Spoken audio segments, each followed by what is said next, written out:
There's this wonderful scene in the film Gladiator where Maximus is brought before the Emperor Marcus Aurelius, who's played by Richard Harris, and there's this exchange that goes like this. Maximus says, "Did you send for me?"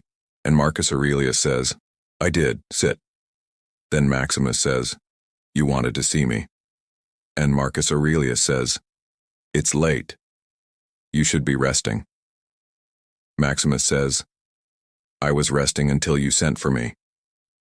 And then Marcus Aurelius says, "Why do you have such a troubled look upon your face?" To which Maximus replies, "I have fought with one war for 20 years. I have seen the carnage, the burned villages, the dead children on the roadside. You tell me why I should have a troubled look upon my face." And then he gets up and walks out. This always struck me as one of the great pieces of film acting, not just because of Russell Crowe's delivery, but because of the Stoic philosophy behind it. In that scene, Maximus doesn't try to justify his pain. He doesn't try to make excuses for why he looks tired or worn down or haggard. And he doesn't try to win over the sympathy of Marcus Aurelius or anyone else. Instead, he simply tells the truth. And in doing so, he exhibits self-worth, dignity, even pride. And what's really interesting about that scene is that Maximus isn't talking to an audience. He's talking to himself. That's right. This is an example of negative visualization, or as the Stoics call it, the discipline of premeditations. The scene is actually based off of a real conversation between the Emperor Marcus Aurelius and the philosopher Epictetus, except the original source for the story, which comes from the 3rd century philosopher Arrian, doesn't mention anything about gladiators or child casualties or any of that. Instead, Epicurus is invited to the emperor's court, and when he sits down, Aurelius notices that he is limping.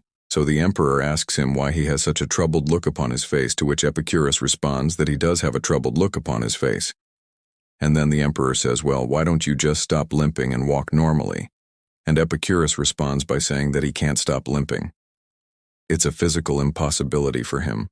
His leg is broken and he's got a club foot. At which point Marcus Aurelius is like, "Well, come on, man. If it's a physical ailment, just fix it. If it's money, I can pay for it. If it's a slave that's hurting you, I can free them." But Epicurus still insists that he can't stop limping. He literally can't stop limping. So then Marcus Aurelius says, "Hey, aren't you the guy that wrote all those books on how to deal with things you can't control?" And Epicurus is like, yeah, I did write those books." And then Marcus Aurelius says, "Well, are you practicing what you preach?" And Epicurus replies, "I am." And then they go back and forth like this. Aurelius says, "Are you sure? Because you seem pretty bothered by the fact that you can't stop limping." And Epicurus is like, "No, I'm not bothered by it at all. In fact, I wrote a book about it called Discourses." To which Aurelius says, "What are you talking about? You sound crazy. Don't you want to be free of this impediment? Would you prefer to keep limping forever?" And then Epicurus says, "If I were to do that, I would be less of a human being than I am now." And then Aurelius says, "But you sound like you're complaining." And then Epicurus says, "Yes, I am complaining, but complaining is not an indication of weakness. On the contrary, it is a sign of strength. For one who has reached the point where he no longer complains is actually at an end of his progress." Now, if you're listening to this, you might think, wow, this must have been one heck of a conversation. And to be honest, it probably was. But you might also be thinking, wow, this kind of sucks. Here's the Emperor of Rome and one of the greatest philosophers in the world, and they're having this conversation about, well, personal hygiene. But here's the thing.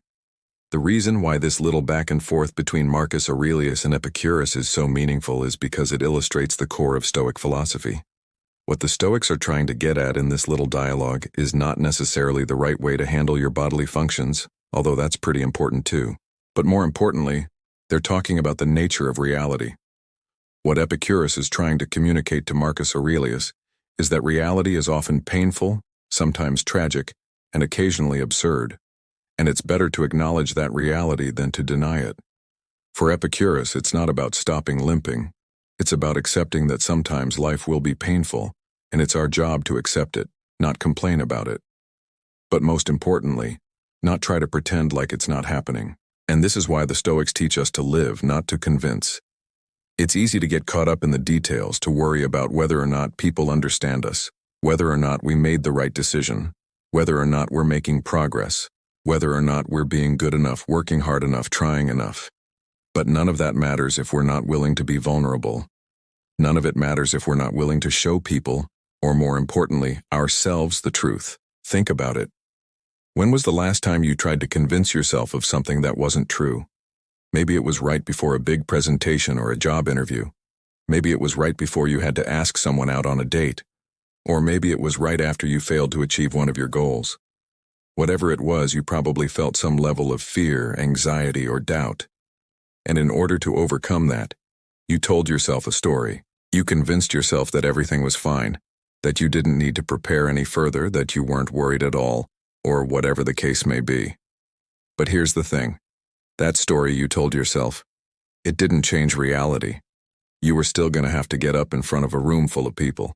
You were still going to have to talk to that cute girl across the room. And you were still going to have to pick yourself back up after failing to achieve a goal.